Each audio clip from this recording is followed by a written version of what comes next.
Man, that is so beautiful. Thank S- you, man. Amazing work. We have Harvey Valdes with us today from Brooklyn. Harvey, thanks again for coming back for another interview. Thanks for having me, man. Appreciate this. Yeah. Harvey is, if you're not familiar with him, he is one of my favorite people to watch play guitar on Instagram and Facebook. Harvey, you're such a versatile player, uh, from avant-garde, angular, strange stuff to classical Bach interpretations to now pedal steel Satie arrangements. Tell us about this new album you've got. Thank you, man. Yeah. Well, thanks again. Wonderful to be here and appreciate all the support. Yeah, Ogives, the Satie Ogives, released this about 2 weeks ago now. And these were pieces that I was playing on guitar originally, about early to 2024. So I had a bunch of solo guitar concerts, and I was looking for repertoire to kind of get together, along with a little bit of the box stuff that I was doing. And so I landed on these Satie pieces, and they're not the most known Satie pieces, right? They're like Jiminopedes and Gaussians are like you hear those like a lot, right? But I was like, all right, let me try to find something that's a little bit under the radar. And I found these pieces, and I just like the simplicity, love the simplicity of them all, really. There was just four pieces, or about just under 3 minutes long each, and there's something kind of fun about the dynamic of it, very quiet, very loud, and this kind of meditative kind of quality around the melodies. Um, anyway, so long story short, I mean, I played them on guitar for a little while, and it was pretty cool. And then I was playing it on lap steel. I was kind of working on lap steel stuff for a Broadway show, and so I was like, "Oh, let me do it on lap steel." And so I did a few gigs at the lap steel. Lap steel kind of got thinking about a pedal steel, and so eventually, I dug her. I went all in on finding a pedal steel, and these were the pieces that I was originally just playing right away. Let me see if I could get right on these on the pedal steel. And that's kind of it. That was the seed to recording it or developing it and kind of finding a sound with it. And I recorded the pieces in the last fall, November. Had a little window of time to get to them, and yeah, that's the record. It kind of came from all that process. Yeah, so I was only slightly familiar with the piano pieces, just kind Right, of heard them in the background as a lot of Satie music goes. right, right, But right, right. I just I love your arrangements because the piano as a tuned percussion instrument, Yeah, it's wonderful, obviously, I'm but to sure. Yeah, hear these pieces with the attack or lack of attack of a pedal steel and just sort of the imperfections of intonation yeah. and So string frequencies, there's just a lot going on, and it sounds like you've got effects going on like octave doubling and reverbs and stuff like that. yeah, yeah.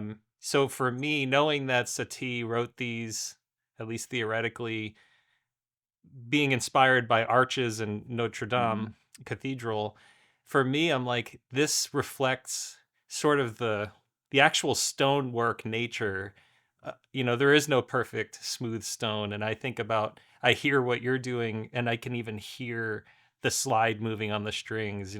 Tell us about what are you trying to evoke, going from these very sparse piano arrangements to something very rich and different on the pedal steel. Yeah. Yeah. Well, a little bit of like there's not too much info out there about what he thought of other than, he got the inspiration from the windows of Notre Dame and the curvature of the arches.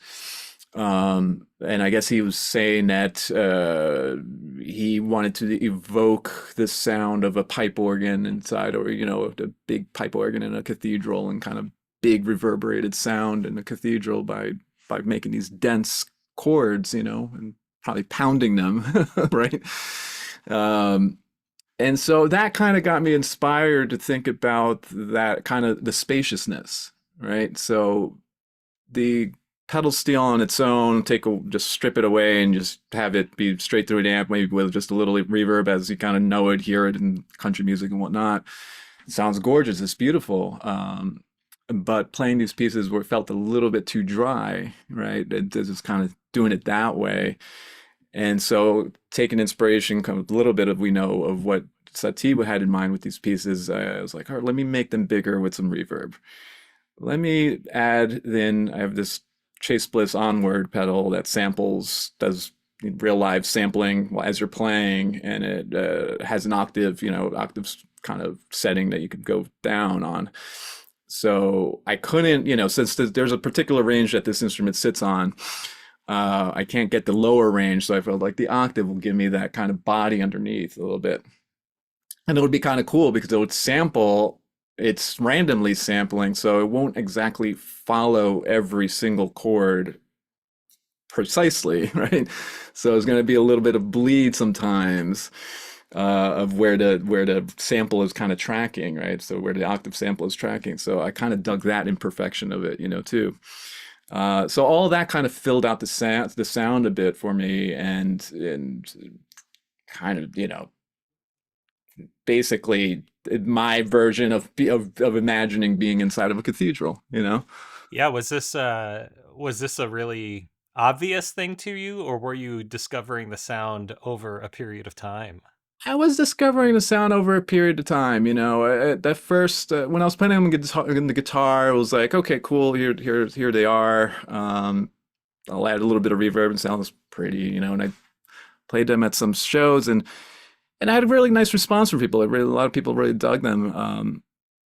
But like I said, it's like kind of then getting to the place with the pedal steel is like, okay, it would probably be cool just on the pedal steel has such a specific kind of sound of its own, right? It's real conservative folks in that world be like, that's it. You don't need to Hmm. mess with it any further.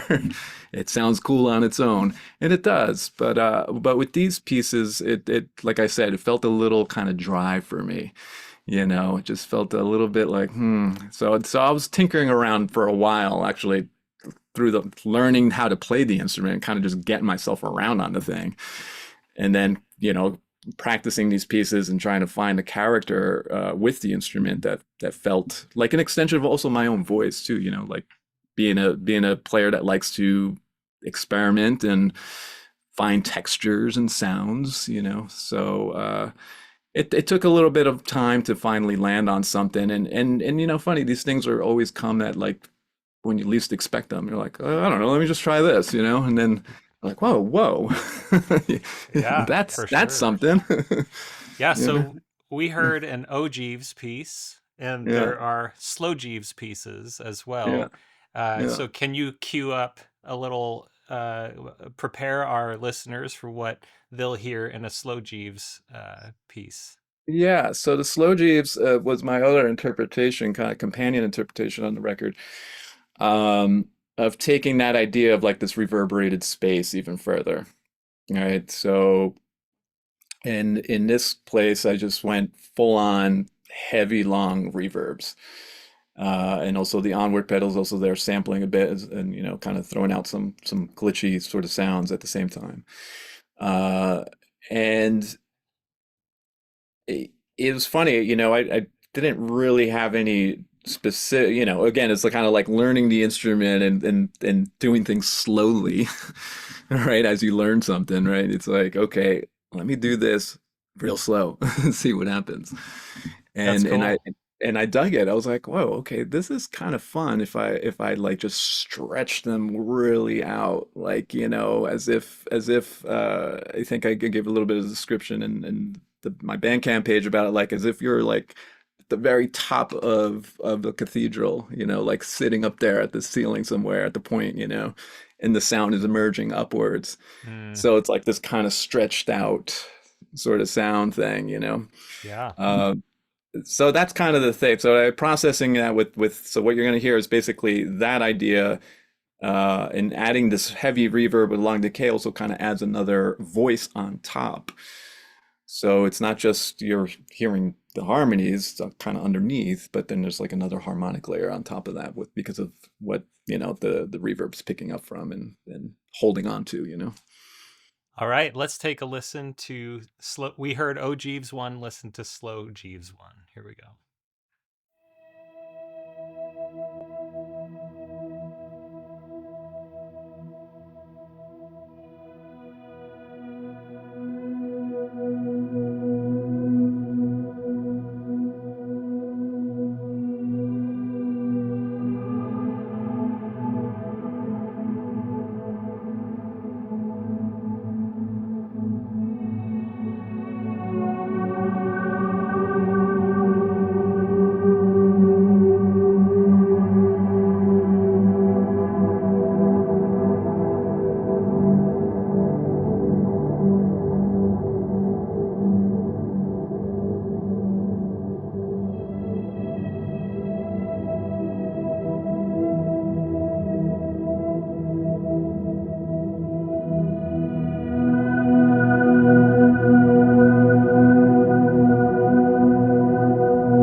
Man, Yeah. that was like the fastest 3 minutes of my life in the last week.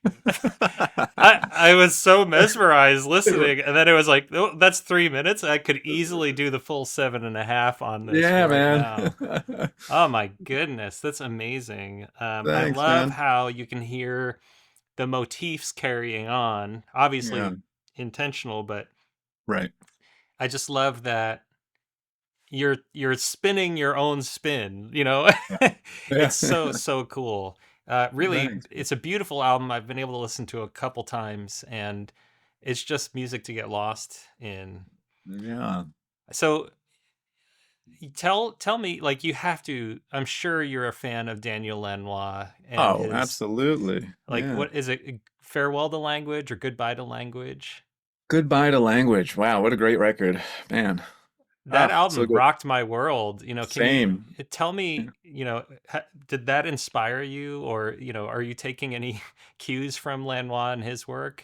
Just go Well, ahead. yeah, it's funny enough. I just saw him play. He did a really special concert here in Brooklyn a few weeks ago. Went with my wife. Played at St. Anne's Church here in Brooklyn Heights neighborhood. And wow, what a thing. He did solo pedal steel and also like a solo ambient thing where he kind of has this mixing rig and whatnot and doing all kinds of sound processing live and they had this really cool projection on backdrop behind him that was like, I mean, it was a very trippy thing, but it was very special. To be in this kind of church environment, really, really cool space to see him do that. But anyway, specifically to what you're asking, yeah, I mean, he's definitely inspiration on the instrument for sure. And kind of taking it to these sort of ambient places, right? I think he's probably one of the first that did that, on the Apollo soundtrack with Eno, and then it's also been something through his own output, Goodbye to Language, but also other records that he's done where he really features the instrument as a solo voice and also as a kind of voice within, his sort of ambient sound that he kind of gravitates towards. Uh, so yeah, I mean, in terms of like processing and kind of seeing what the instrument can be and or take it to another place than what we usually know it to be, is he's definitely an inspiration. And another player that was a huge inspiration is BJ Cole, who did this record, gosh, probably mid '80s, called Transparent Music, and he's playing solo pedal steel in an ambient way as well. And maybe he probably took some inspiration from Lanois, possibly. But BJ's been around the scene. He played on Tiny Dancer, Elton John, and whatnot, and really big records. But his own output is pretty eclectic and interesting. And anyway, on that record, he's doing some Debussy, and I think there's some Satie in there. Um, Years later, he did a record of Satie with a cellist. It's pedal steel and cello. Mm. It was really cool. So yeah, I mean, he took a little bit of inspiration from these two guys, for sure. Man, I'm jealous of you seeing Lanois. I haven't seen him perform, and I've listened to all of his Yeah, music yeah, uh, since I was a kid. That yeah. pedal steel piece on, I think it's on Shine. Hmm. Ba da ba ba ba ba Hmm. da da. Yeah, It gets in my head all the time. Mind blowing piece of music, yeah, but it's also incredible. I think we take for granted that we're still able to see the people who invented like ambient music today. yeah, yeah, yeah, yeah, Like in 2 generations, it's just yeah. going to be okay. Who made this ambient music stuff? But we know today, and we can go see those people. It's We could incredible, still, yeah. I mean, Eno is still here, and right? his Fripp, movie Fripp, absolutely Fripp. We got other David Torn, who's kind of adjacent to that right? sound as well. Yeah, it's wonderful. Yeah, and it's still a very new sort of form of music in a lot of ways. Mm-hmm. I Yeah. mean, So tell us where we can get the album and how people can support you. yeah, it's definitely on my Bandcamp. You'll see it there, and as of today, it's also streaming, so you can find it on Apple Music and on Tidal. So yeah, that's out there in the world to be consumed. Right on. I will put the link to the Bandcamp page and the streams in the video description. So if anyone Awesome. watching wants to check it out. And yeah, let's close on the last Ogives piece. Uh, Now, some people might hear these and go, they sound so similar. But Yeah. as somebody who studies this music and has gotten deep into it, can you maybe compare and contrast Ogives I, which we heard at the beginning of this interview, and then Ogives IV? Yeah, it's interesting. They kind of have I feel like they definitely build upon each other and kind of in my view, I think they kind of create the similar kind of like an arc, the same like the outline of an ogive. It's in the totality of them. Each piece on their own kind of have that sort of that sort of structure as well, the kind of rising and falling dynamic thing.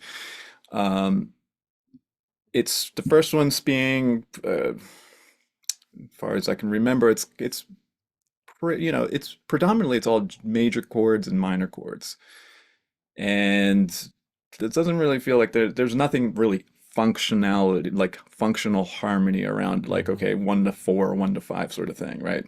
He's just going for something that's, I'm gonna use this chord to, harmonize this melody that I started off with. And it kind of follows that form. And so the first one is a little bit like I would say consonants in Mm. some way.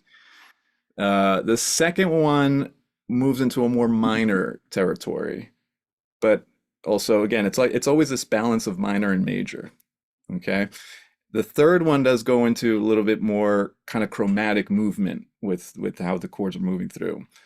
And then the fourth one seems to kind of just land back in a way to about where like the first one started. So it's kind of like, you know, a bright to bright again sort of thing. I mean, that's kind of how I see it. Great. Well, then let's close Yeah, on the third one because it's Make Weird Music, right? We're here to yeah, man. leave people unsettled and needing Yeah, more. yeah. All right, cool. Thank you so much, Harvey. I Thank really you. appreciate you making this music and coming on the channel. Thanks for having me, man. All Appreciate right, it. here's Ogives 3.